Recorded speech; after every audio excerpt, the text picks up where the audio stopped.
Co-working towards change. Hé hé hé! Bonsoir, bonsoir. Comment allez-vous? Devinez où je suis. Eh bien, je suis à Vienne, en Autriche, et je suis devant le bâtiment qui héberge SDG Watch Austria, donc le lanceur d'alerte ODD pour l'Autriche. Voilà, bonsoir, c'est ODD au déjà dimanche avec Didier Leclown des ODD, et ce soir je suis en direct de la capitale de l'Autriche pour vous parler donc de la semaine ODD qui vient et de tout ce que nous pouvons faire ensemble pour nous mobiliser pour l'agenda 2030. Les 17 objectifs de développement durable, évidemment, comme on les voit ici, et les deux promesses transformatrices de l'agenda 2030, ne laisser personne de côté et atteindre les plus éloignés en premier. Alors c'est donc devant un bâtiment qui s'appelle la Blumenfabrik, la fabrique des fleurs, que je me trouve, et cette fabrique des fleurs, ça me fait penser à une chanson que j'aime beaucoup et qui s'appelle Le pouvoir des fleurs de Laurent Voulzy. Et oui, écoutez cette chanson parce que c'est une chanson qui donne du punch pour continuer à vouloir travailler pour des changements. Alors si je vais un peu plus loin, donc je vous montre pour dire que je ne vous mens pas. On est ici, oui, c'est écrit Blumenfabrik, la fabrique des fleurs. Donc je reviens à mon coworking towards change et donc ici, dans ce bâtiment, j'espère pouvoir les rencontrer d'ailleurs, se trouvent les militants de ce qui s'appelle l'éco-bureau, en alliance des mouvements pour l'environnement en Autriche. Et ces militants de l'éco-bureau sont aussi les militants de SDG Watch Austria. Voilà, bienvenue encore une fois. Rapidement, la semaine passée, il y a eu pas mal de choses. Évidemment, le 8 mars, avec cet événement francophone assez particulier, le droit à l'IVG dans la Constitution, et puis tous les mouvements planétaires pour marquer ce qui s'appelle en français la Journée internationale des droits des femmes, et qui dans beaucoup de pays et au niveau des Nations Unies s'appelle Women's Day, la journée des femmes. Il y a eu énormément de choses qui se sont passées aussi dans ce contexte autour de tout ce qu'on peut apprendre par rapport à la situation des femmes face au climat, face aux défis climatiques, face à la pauvreté. Donc la situation des femmes face aux défis de l'agenda 2030. Vous pouvez retrouver un certain nombre de posts sur la page ODD au déjà dimanche. Et alors ensuite, puisque on est en Autriche, je me suis permis de regarder un peu ce qui se passait en Autriche. Et donc il y a SDG Watch Austria, il y a aussi évidemment, et ça change un peu la donne par rapport à nous les Français et notre peut-être difficulté à nous mobiliser pour l'agenda 2030, à Vienne il y a des bureaux des Nations Unies. Et donc les Nations Unies sont évidemment plus acteurs de la vie, même culturelle, mais de la vie en général à Vienne.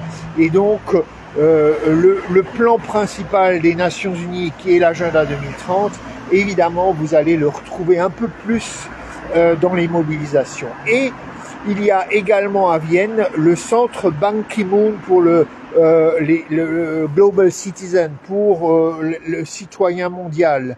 Et donc ce centre Ban Ki-moon, vous rappelez peut-être, Ban Ki-moon, c'était le secrétaire général des Nations Unies au moment de l'adoption de l'agenda 2030. Donc ce centre Ban Ki-moon fait aussi beaucoup pour que en Autriche des choses existent et vous verrez sur la page ODD On dit Jean Dimanche, si vous lisez en allemand ou en anglais, vous pourrez retrouver un rapport récemment publié par ce centre avec bien sûr d'autres acteurs pour expliquer comment depuis 2019 et jusqu'en 2023 ou 2016-2022, pour expliquer comment l'Autriche s'est mobilisée pour l'agenda 2030. Donc, Centre Ban Ki-moon, SDG Watch, et puis vous allez voir qu'il y a eu un forum en octobre dernier où toute la société a été un peu mobilisée pour se remobiliser à mi-parcours des ODD pour l'agenda 2030. Et cette année, en 2024, l'Autriche va présenter son fameux rapport national volontaire aux Nations Unies. Voilà donc pour l'Autriche. Et puis faisons un petit saut en Allemagne, puisqu'on n'est pas très loin et que ils sont un peu cousins au niveau de la langue. Actuellement en Allemagne, la fameuse organisation qui s'appelle 17 Goals, 17 objectifs, 17 Ziele, elle fait une campagne aussi sur les panneaux publicitaires pour les ODD.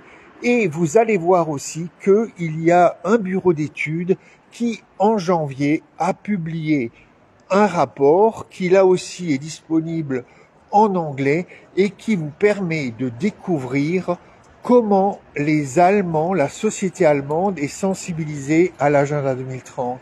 Et c'est assez intéressant. Donc, on parle souvent des 13% de Français qui connaissent l'agenda 2030. Allez un peu voir du côté de l'Allemagne les chiffres et d'autres informations pour savoir comment en Allemagne on prend l'agenda 2030 au sérieux. Alors, pour terminer, j'avais envie de vous dire qu'il se passe quand même quelque chose de très important cette semaine au niveau de l'agenda 2030. Il y a ce qu'on appelle le Forum régional pour le développement durable. Donc, c'est le forum qui précède le High Political Forum de New York, le forum qui précède le forum de haut niveau, forum politique de haut niveau que vous allez retrouver donc dans tous les mois de juillet, et cette année avec un certain nombre d'ODD très importants, dont l'ODD 1 et l'ODD 2 qui vont être revus. Et donc le forum régional, c'est cette semaine. C'est le 13 et 14, ça se passe à Genève, on peut suivre en ligne, il y a même des choses qui se passent le 12 avec plein d'ONG.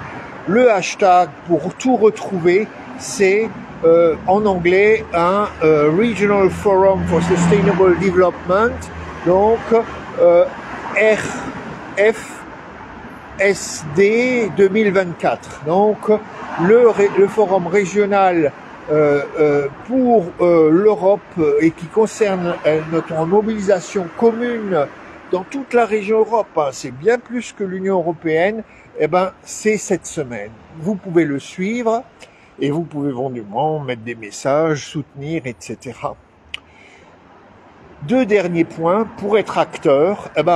Je l'ai dit la semaine dernière, l'équipe agenda2030.fr, l'équipe du ministère de la Transition écologique, elle a, je crois, donné la date limite du 22 mars pour que nous puissions contribuer aux réflexions quant à la façon dont la France va marquer l'anniversaire ODD autour du 25 septembre prochain. Donc, prenez contact via le site agenda-2030.fr avec l'équipe et donnez-leur toutes vos bonnes idées pour marquer l'anniversaire de l'agenda 2030 cette année. Je terminerai parce qu'on en parle et on en parle. Les élections européennes, c'est dans 100 jours.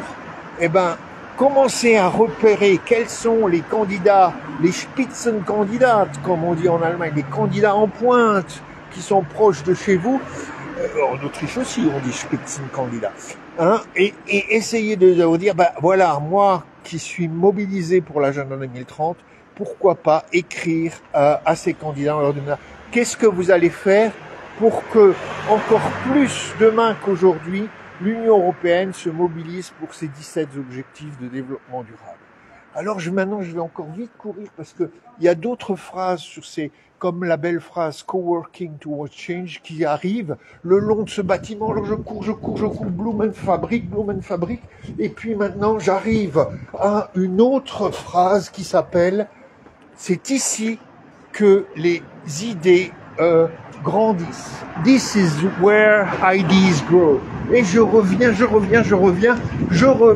Vous avez vu? Ah, ici c'est Global 2000. Hein? Et puis, je continue. On retrouve ici, hein, Coworking Towards Changes. Donc, voilà, c'est depuis Vienne que je vous dis bonsoir et j'essaye de retrouver s'il y a encore d'autres belles choses qui sont écrites. Non, mais c'est ici que ça s'arrête. On est donc devant la Blumenfabrik, la fabrique des fleurs. Et pour finir, je vous invite à aller sur Internet, écoutez Le pouvoir des fleurs de Laurent Voulzy. Allez, bonne soirée, bonne semaine, à très bientôt. Et la semaine prochaine, encore une autre surprise. Je ne vous dis pas où je serai, mais je ne pense que je ne serai plus à Vienne. Allez, portez-vous bien, prenez soin de vous et à très très bientôt. Restez mobilisés. L'agenda 2030, c'est si important. Encore une fois, mon gros doigt qui n'arrive pas à arrêter la caméra.